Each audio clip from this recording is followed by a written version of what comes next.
आज हम लोग पढ़ेंगे क्लास 10th हिस्ट्री के चैप्टर नेशनलिज्म इन इंडिया के बारे में। नेशनलिज्म इन इंडिया चैप्टर में हमें ये पढ़ना है कि भारत में नेशनलिज्म कैसे फैला, किन किन मूवमेंट्स की वजह से फैला, उन मूवमेंट्स में किन किन पर्सन्स का रोल रहा, ये सब हम लोग को पढ़ना है। तो पहले इंट्रोडक्शन में ये दिया हुआ है कि यूरोप में नेशनलिज्म कैसे फैला। तो जो यूरोप में नेशनलिज्म था वो नेशन स्टेट के फॉर्मेशन से जुड़ा हुआ था। जब नेशन स्टेट का फॉर्मेशन हुआ तो वहाँ के पीपुल ये सोचने लगे कि वो कौन है, उनकी आइडेंटिटी क्या है, और उनके बीच कलेक्टिव बिलोंगिंग की फीलिंग आ गई।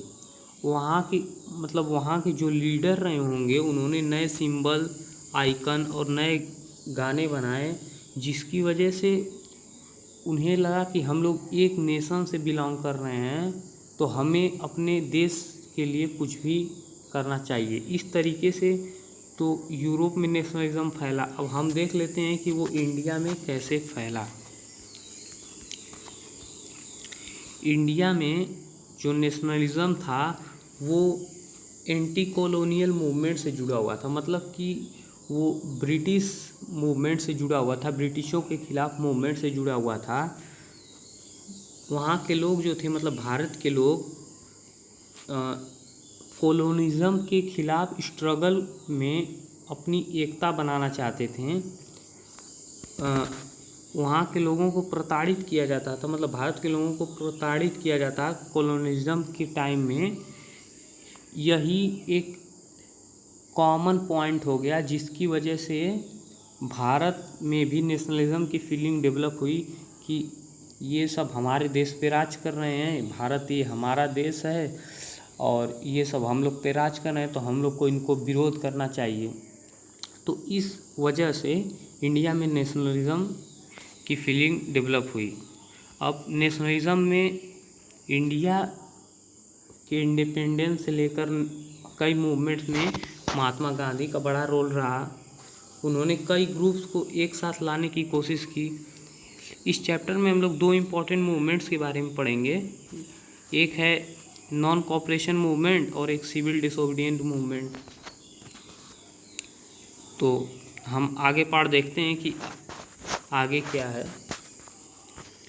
अब पहले पार्ट में हम लोग को ये पढ़ना है फर्स्ट वर्ल्ड वॉर के बारे में, खिलाफत मूवमेंट और नॉन कोऑपरेशन मूवमेंट। ये तीनों इम्पॉर्टेंट पॉइंट्स हैं, तो हम इसको शुरू से देख लेते हैं।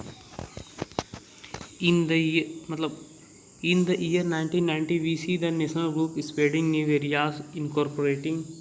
मतलब 1919 के आसपास नए नए सोशल ग्रुप बनने लगे, नए नए मूवमेंट डेवलप होने लगे। और उस समय फर्स्ट वर्ल्ड वॉर का भी टाइम था, तो फर्स्ट वर्ल्ड वॉर से भी कुछ लॉस हुए थे। तो पहले हम लोग को वो पढ़ना है कि फर्स्ट वर्ल्ड वॉर से क्या हुआ था। फर्स्ट वर्ल्ड वॉर के समय इकोनॉमिक एंड पॉलिटिक्स सिचुएशन शुरू हो गई थी। इकोनॉमिक यानी कि पैसों की तंगी आनी शुरू हो गई थी और बहुत पॉलिटिकल सिचुएशन क्रिएट हो शुरू हो गई थी। तो हम लोग देखते हैं क्या क्या हुआ था। It led to a huge defense expenditure which was financed by war loan and increases taxes, custom duties were raised and income tax introduced।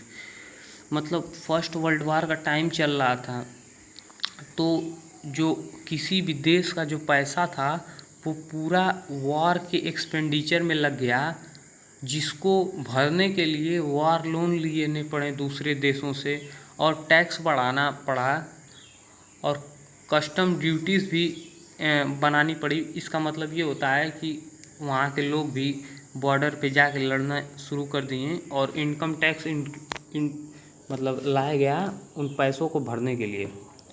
अब आगे की जो वार था वहाँ पे प्राइस डबल हो गया, मतलब वार के समय प्राइस डबल हो गया। जाहिर सी बात है, सभी इंडस्ट्रीज़ वार वीपन बना रही थी और वहाँ पे डिमांड ज़्यादा थी, सप्लाई कम थी, तो नॉर्मल सी बात है कि प्राइस बढ़ेगा ही बढ़ेगा, जिसकी वजह से आम आदमी के लिए बहुत दिक्कत हो रही थी।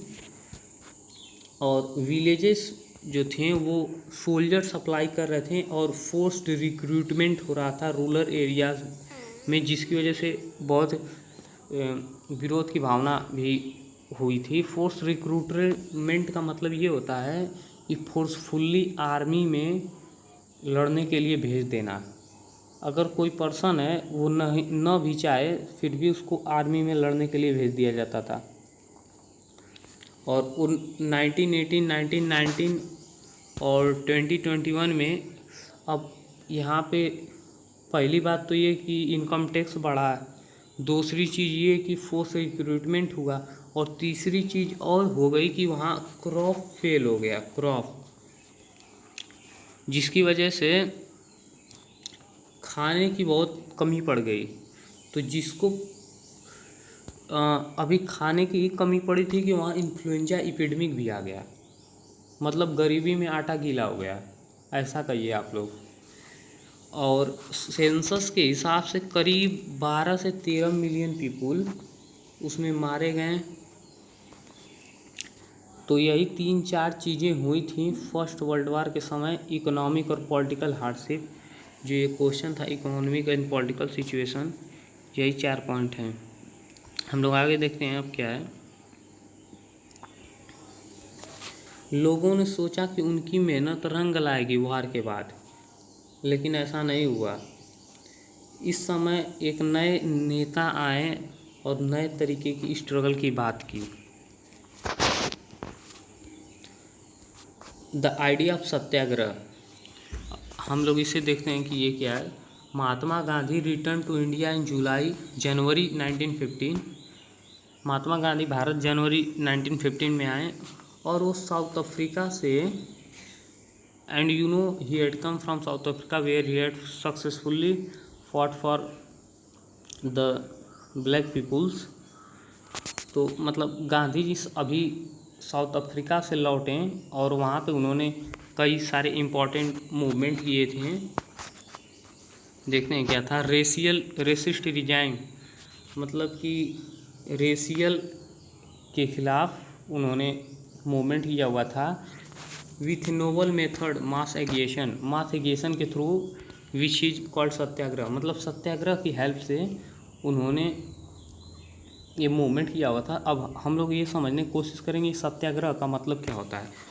सत्याग्रह का मतलब ये होता है कि अगर कोई पर्सन सही है या फिर ट्रुथ बोल रहा है तो जो और इनजस्टिस यानी कि अधर्म के खिलाफ है, तो जो फिजिकल फोर्स यानी कि जो भगवान होंगे वो उसके साथ होंगे और वो अपने अपोनेंट को हराने में कामयाब हो जाएगा। उस समय वो मतलब अग्रेसिव नहीं रहेगा, नॉन वायलेंस नहीं करेगा। अगर वो सच के साथ है तो उसकी जीत होनी ही होनी है। ये सत्याग्रह का कॉन्सेप्ट है।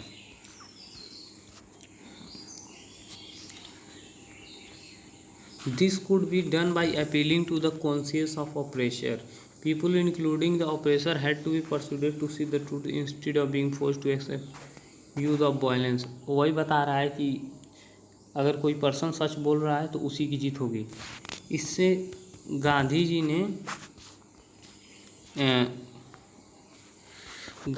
ने ये सोचा कि नॉन वायलेंस जो है उससे पूरे इंडियंस को यूनाइट किया जा सकता है।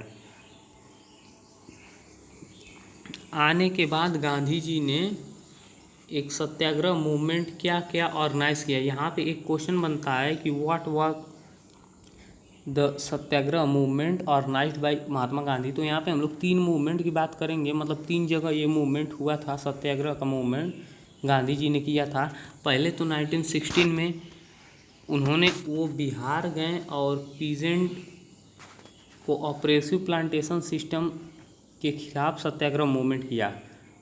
ऑपरेसिव प्लांटेशन सिस्टम का मतलब ये होता है कि जो उस समय जो ब्रिटिश थे वो बिहार वालों को फोर्स कर रहे थे कि इंडिगो उगाने के लिए, और इन्हें इंडिगो उगाना ही पड़ रहा था। इसी के खिलाफ वहाँ गांधी जी सत्याग्रह मूवमेंट करके विरोध करना चाहते थे 1916 में। फिर 1917 में उन्होंने एक सत्याग्रह मूवमेंट किया खेदा, गुजरात में एक खेदा डिस्ट्रिक्ट है, वहाँ के किसानों की मदद के लिए अब खेदा डिस्ट्रिक्ट में ये हुआ था कि वहाँ क्रॉप फेलियर हो गया था और प्लेग एपिडेमिक आ गया था, जिसकी वजह से जो फसल थी वो बर्बाद हो गई थी और वहाँ के पीपुल रिवेन्यू यानी कि ब्रिटिश को टैक्स नहीं दे पा रहे थे। तो उनकी ये डिमांड थी, मतलब गांधी जी की इस मूवमेंट की ये डिमांड थी कि जो टैक्स है वो माफ़ कर दिया जाए। फिर 1918 में गांधी जी अहमदाबाद गए, वहाँ पे उन्होंने मिल वर्कर्स के लिए मूवमेंट किया। अब मिल वर्कर्स के लिए मूवमेंट इसलिए किया कि वहाँ पे वर्किंग टाइम सही नहीं रहा होगा और पेमेंट सही नहीं मिल रही होगी, तो इसके खिलाफ उन्होंने वहाँ मूवमेंट किया। तो 1916 इन चंपारण मूवमेंट किया, 1917 इन खेदा डिस्ट्रिक्ट गुजरात मूवमेंट किया और 1918 अहमदाबाद गुजरात में मूवमेंट उन्होंने किया। अब हम लोग आगे देखते हैं कि रौलट एक्ट क्या है।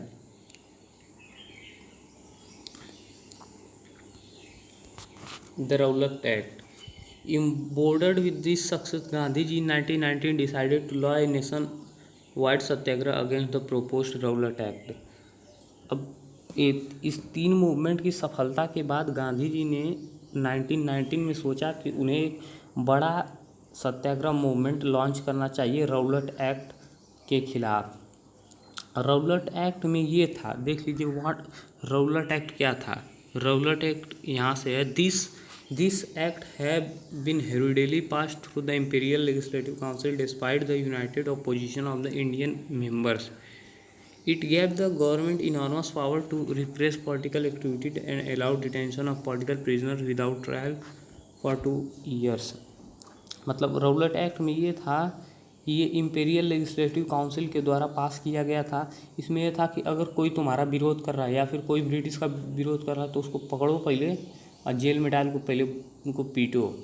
बिना वारंट के किसी को भी अरेस्ट करने की पावर ये रौलट एक्ट देता था।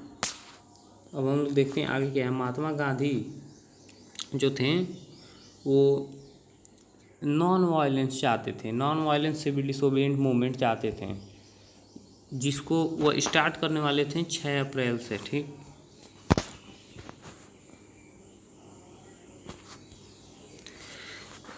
शहरों में रैली शुरू होने लगी, किसान स्ट्राइक पे जाने लगे, रेलवे वर्कशॉप और कई दुकानें बंद होने लगीं और इसके वजह से और रेलवे और टेलीग्राफ जैसी कुछ ज़रूरी सेवाएं भी बंद हो गई। तो जो ब्रिटिश एडमिनिस्ट्रेटर थे उन्होंने सोचा कि नेशनलिस्ट को किसी भी तरीके से दबाया जाए। तो जो लोकल लीडर्स थे उनको अमृतसर से उठाया गया और गांधी जी को भी दिल्ली आने से मना कर दिया, माने रोक दिया गया। और 10 अप्रैल को अमृतसर में वहाँ पे बहुत मतलब वहाँ पे भी पीपुल्स को उठाने लगे और जेल में ले जाके पीटने लगे। वहाँ पे मार्शल लॉ इम्पोज्ड हुआ और जिसकी वजह से मतलब यहाँ पे जो मूवमेंट हुए उसकी वजह से पीपुल ने भी police station, banks, post office पे अटैक करना शुरू हुआ। तो मार्शल लॉ इम्पोज्ड हो गया जनरल डायर के अंडर में।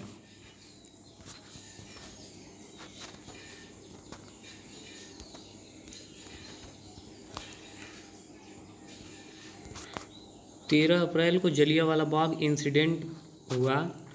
उस समय वहाँ पे एक लंबी क्राउड आई थी मेले के लिए और उन्हें नहीं पता था कि यहाँ पे, वहाँ पे देखिए बैसाखी फेयर था और उन्हें नहीं पता था कि यहाँ पे मार्शल लॉ लगा हुआ है।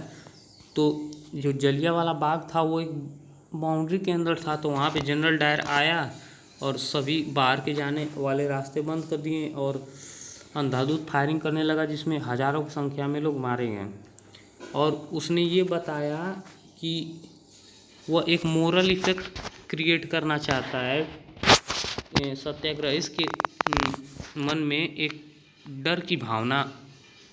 अब ये इतना सनकी तरह का आदमी था कि अभी 1000 से भी ज़्यादा लोगों को मारा है और अब ये कह रहा है कि ये सिर्फ तो डराने के लिए है। ये तो जले पे नमक छिड़कने वाला काम कर रहा था। जैसे जैसे ये जलियांवाला बाग फैला, लोग सड़क पे आने लगे मतलब विरोध करने के लिए सड़क पे आने लगे, वहाँ पे स्ट्राइक होने लगी, क्लैशेस होने लगे गवर्नमेंट के साथ, पुलिस के साथ, और गवर्नमेंट बिल्डिंग पे अटैक्स होने लगे। तो अब गवर्नमेंट ने कहा कि रुको रुको, तुम लोग को हम लोग बताते हैं। मतलब ब्रिटिश गवर्नमेंट, उन्होंने ये किया, उन्होंने ब्रूटल रिप्रेशन किया। मतलब उन्होंने भी कहा कि जो जो सड़क पे है पकड़ो धो दो सीधे। उनके भी यही शब्द थे सीधे, कि आप जो भी मूवमेंट कर रहा है उसको पकड़िए और पकड़ के पहले पीटिए। Seeking to humiliate and terrorise people, satyagrahi were forced to rub their noses. अब क्या हुआ कि जो लोग मूवमेंट कर रहे थे सत्याग्रही, उनको पहले पकड़ा और ज़मीन पे नाक रगड़वाई और स्ट्रीट पे क्रॉलिंग करने के लिए कहा और सलाम भी करवाया उनसे। अब गांधी जी ये सब चुपचाप देख रहे थे। उन्होंने देखा कि वायलेंस फैल रहा है, तो उन्होंने अपने मूवमेंट को कॉल ऑफ कर दिया।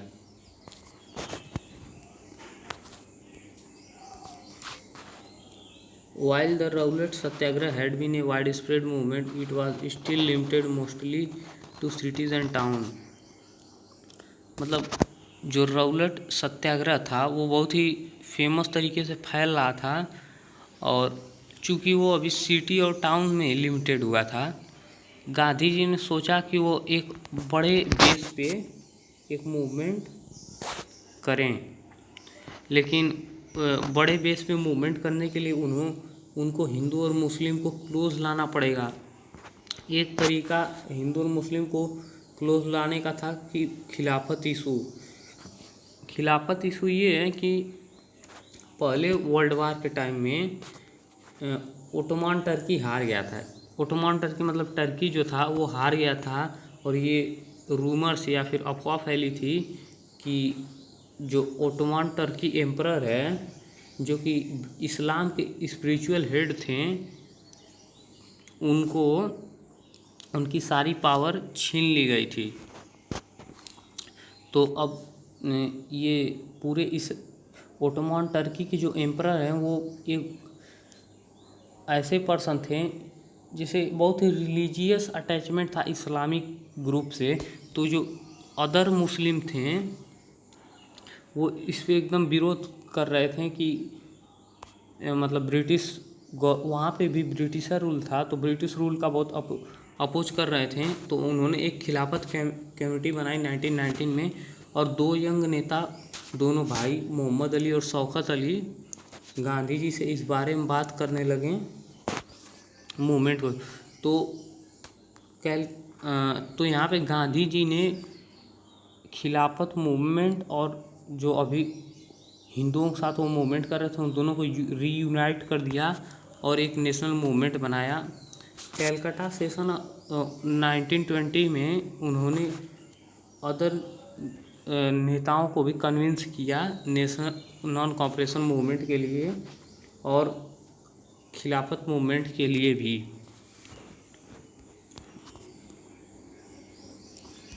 अब यहाँ पर सवाल आता है वाई नॉन कॉपरेशन, कि नॉन कॉपरेशन ही क्यों। गांधी जी ने अपनी फेमस किताब हिंदी स्वराज में ये बताया था कि जो ब्रिटिश रूल था वो भारतीयों की मदद से ही भारत में आया था। अगर भारत वाले उनका सपोर्ट करना बंद कर दें तो ये ब्रिटिश रूल जल्द ही ख़त्म हो जाएगा।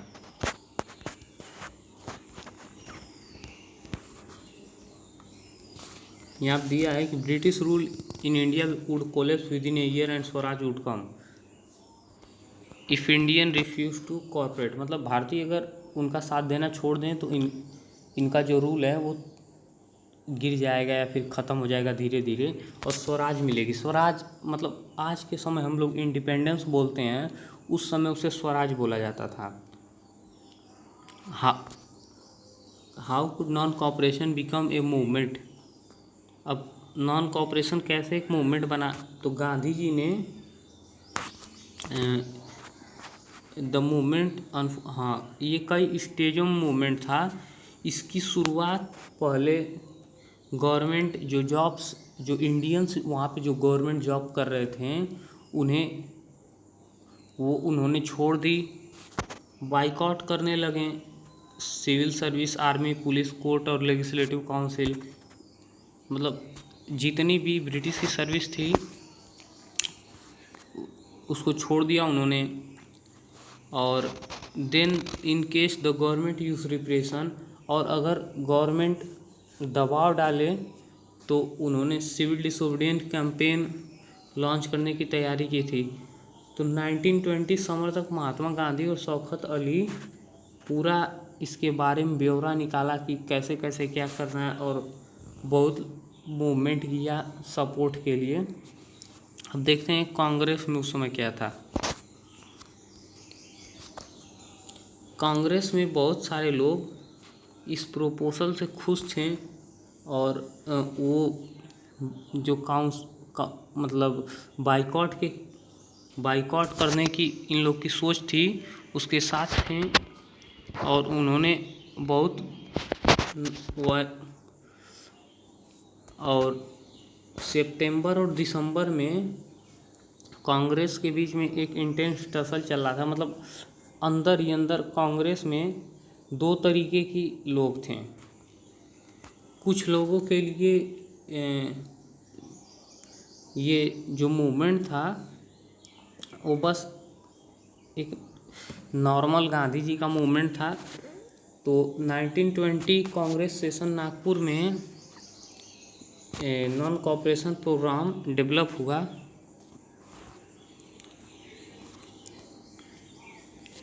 ये कैसे मूवमेंट फैला, कौन कौन लोग पार्टिसिपेट किए, कैसे कैसे social group non cooperation movement की सोच को लेते थे, अभी हम लोग आगे पढ़ेंगे।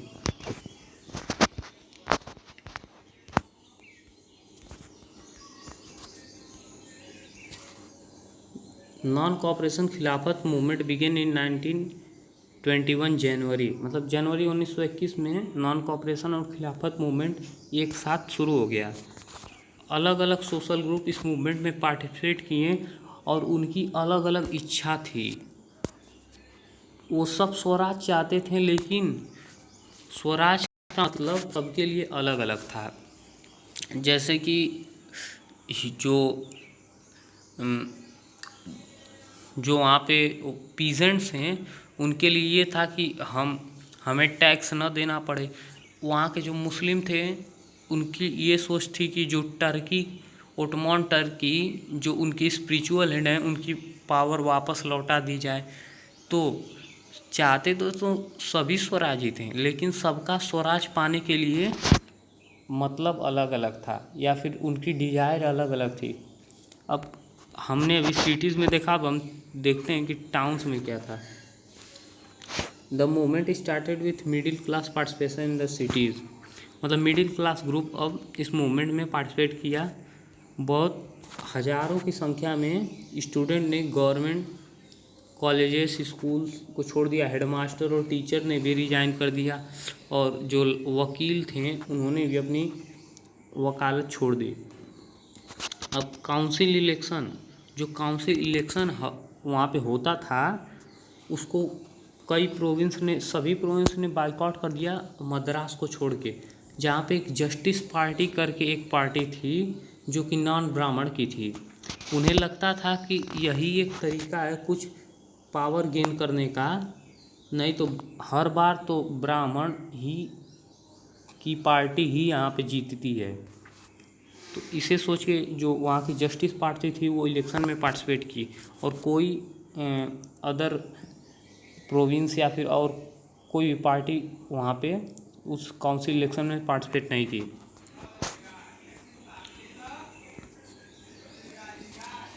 नॉन कोऑपरेशन का क्या क्या इफेक्ट पड़ा इकोनॉमिक फ्रंट पे, वो बड़ा ही देखने लायक है।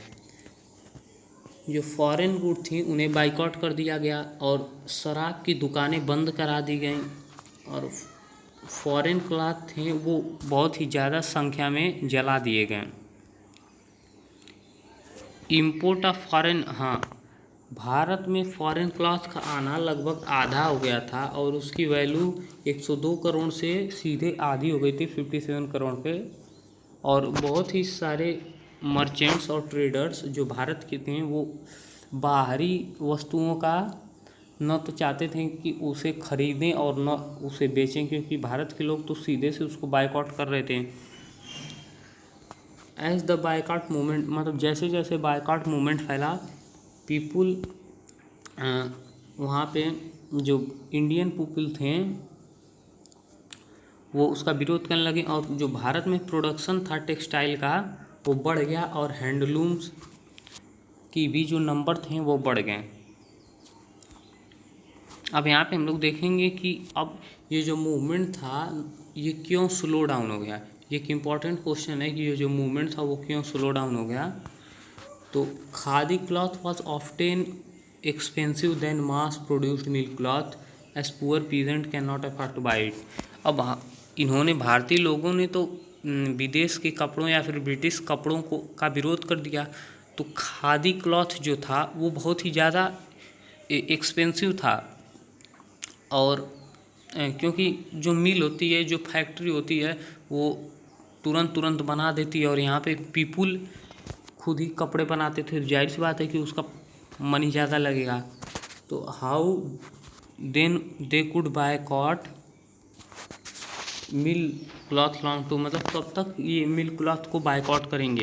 इसी तरह जो ब्रिटिश इंस्टीट्यूशन था, मतलब बहुत से जो इंडियंस ब्रिटिश में कोई ना कोई जॉब या फिर कुछ कर रहे थे,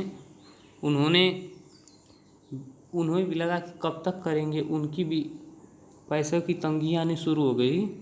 तो जो स्टूडेंट, टीचर्स, लॉयर्स सब धीरे धीरे गवर्नमेंट से जुड़ गए फिर से। अब देखते हैं रिबेलियन इन कंट्री साइड। अब कंट्री साइड में क्या हुआ था।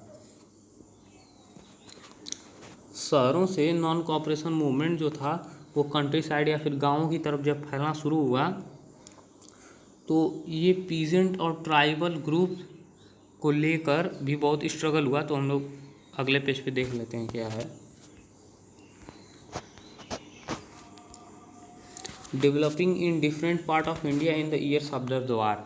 अब कंट्री साइड में क्या क्या मूवमेंट है, यहाँ पे एक अवध का मूवमेंट दिया हुआ है जिसे हम लोग को पढ़ना है। अवध में जो पीजेंट थे वो बाबा रामचंद्र, जो कि एक सन्यासी थे और फिजी में इंडेंजर्ड लेबर की तरह काम किए थे, उनके नेतृत्व में था। मतलब कि वहाँ पे अवध में जो मूवमेंट हुआ था वो बाबा रामचंद्र, जो फिजी से इंडेंजर्ड लेबर का मतलब ये होता है कि बिना पैसे से उनसे काम करवाया जाता था फिजी में। ये जो मूवमेंट था वो तौलकदार्स और लैंडलॉर्ड्स के अपोज में था, जो चाहते थे, जो हाई रेंट लेते थे और पीपुल से बेगार और विदाउट पेमेंट काम करवाते थे। बेगार का मतलब ये होता है कि बिना पैसे के काम करवाना। आगे देखते हैं हम लोग क्या। As tenants they had no security of tenure being regularly educated that they could not acquire right over the lease land. मतलब कि जो वहाँ पे टेंटेंट्स हैं, टेंटेंट्स मतलब जो किसान थे, खेती करते थे, उनकी अपने लैंड की नहीं सिक्योरिटी थी। अगर वो टैक्स नहीं पे करते थे तो वहाँ के जो लैंडलॉर्ड थे वो खेत दूसरे को खेती करने के लिए दे देते थे। The peasants movement demanded reduction of revenue abolition. मतलब ये जो मूवमेंट था ये रेवेन्यू को कम करने के लिए, बेगार ख़त्म करने के लिए, और जो ऑपरेसिव लैंडलॉर्ड्स थे उन्हें बायकॉट करने के लिए था। बहुत सारी जगहों में नाई धोबी बंद ऑर्गेनाइज किया गया ताकि वो मतलब लैंड। अब ये विरोध करने के लिए इन्होंने क्या किया, इन्होंने ये किया कि जो बहुत सारे वहाँ पे ग्रुप थे, उन्होंने जैसे नाई धोबी थे और वाशरमैन थे, वो सर्विस प्रोवाइड करना ही बंद कर दिए लैंडलॉर्ड्स को। तो 1920 में जवाहरलाल नेहरू थे, वो अवध के आसपास आए, विलेजर से बात की और इनकी बातों को समझने की कोशिश की। अक्टूबर तक औध किसान सभा उन्होंने सेट कर दिया, जवाहरलाल नेहरू ने और बाबा रामचंद्र और कुछ लोग कुछ अलग लोग मिलके इन्होंने एक औध किसान सभा नाम से एक सभा गठित कर दिया। एक मंथ के अंदर अंदर 300 ब्रांच इसकी बन गई और ये पूरे उस एरिया में फैल गया। तो जब नॉन कॉपरेशन मूवमेंट फैलना शुरू हुआ तो कांग्रेस जो थी उसमें एक बहुत बड़ा रोल प्ले कर रही थी। जो पीजेंट मूवमेंट था वो Congress leadership was unhappy with, मतलब कि बहुत सारे कांग्रेस लीडर ऐसे थे जो खुश नहीं थे। जैसे जैसे मूवमेंट 1921 में फैलना शुरू हुआ, तौलकदार और लैंडलॉर्ड्स के घरों पे अटैक कर दिया गया, बाज़ार लूट लिया गया और ग्रेन होर्ड्स वे टेकन, मतलब कि जो वहाँ पे ग्रेन्स थे उन्हें पूरी तरीके से इन्होंने लूट लिया। Gandhi ji declared that no tax were to be paid and land was reduced. Gandhi ji ने ये कहा कि कोई टैक्स नहीं देना पड़ेगा और जो लैंड है वो डिस्ट्रीब्यूट करना पड़ेगा। तो अब हम लोग आगे देखते हैं क्या है।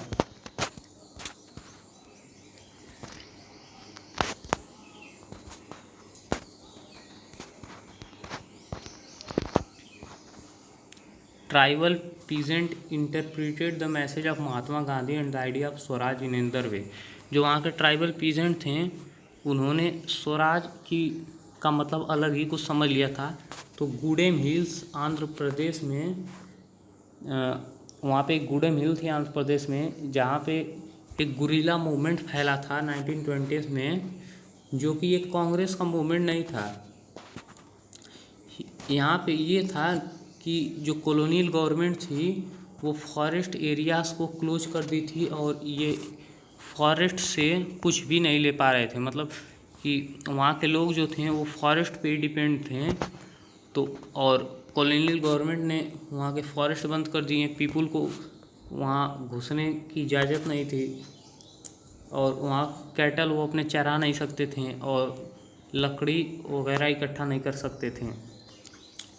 तो जिसकी वजह से उनका जीवन ही नहीं या फिर लाइवलीहुड ही नहीं अफेक्ट हुआ, लेकिन उनके ट्रेडिशनल राइट भी डिनाई कर दिए गए। मतलब कि वो अगर कोई आदिवासी आदमी है तो उसका फॉरेस्ट अधिकार बनता है, ये बात वहाँ पे हो गई थी। तो जब गवर्नमेंट फोर्स करने लगी उन्हें बेकार करने के लिए रोडों की निर्माण में, और तो जो हिल के पीपल थे वो रिवॉल्ट कर गए। वहाँ पे एक पर्सन थे बड़े मैजिशियन टाइप के थे, उनकी कहानी हम लोग देख लेते हैं। अलूरी सीताराम राजू, उन्होंने ये बताया कि उनके पास कुछ स्पेशल पावर्स भी हैं। वो सही एस्ट्रोलॉजिकल प्रिडिक्शन कर सकते हैं और चोटिल हुए आदमियों को भी हील कर सकते हैं और वो गोलियां भी खा के जिंदा बच सकते हैं। जो वहाँ पे अलूरी सीताराम राजू थे उन्होंने ये बताया था कि वो भगवान के अवतार हैं और वो महात्मा गांधी की ग्रेटनेस के बारे में बताते हैं और कहते हैं कि उन्हीं से वो इंस्पायर होके, नॉन कॉपरेशन मूवमेंट से ही इंस्पायर होके वो भी इंस्पायर हुए थे।